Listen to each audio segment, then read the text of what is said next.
السلام عليكم ورحمة الله وبركاته.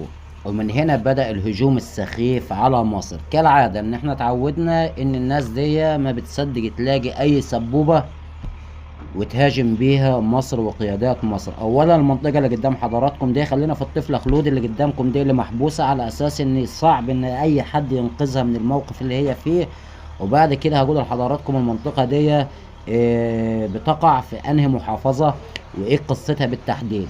الطفلة خلود هنا في طبعا مصور بيصور معاها ان هي البيت مليان مية، وان هي محبوسة بالشكل ده. يعني بسم الله ما شاء الله، سياخ حديد يعني وسلك، على اساس ان احنا صعب ان احنا نخلصها يعني ونخرجها من القصة دي.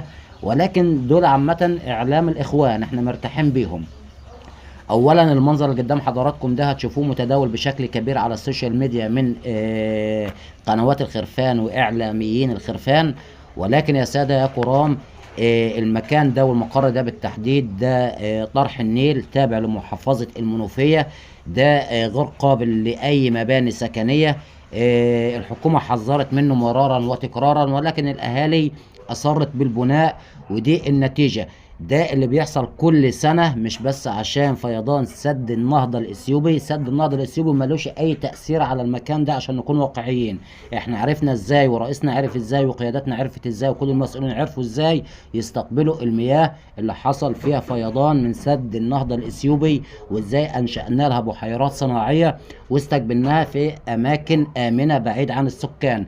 ولكن المكان ده بالتحديد ده بيحصل فيه فيضان سنوي، يعني ده الطبيعي وده اللي وارد علينا كل سنة في نفس المكان. فالأهالي لو خايفة على نفسها كانت التزمت بالتعليمات. تحيات.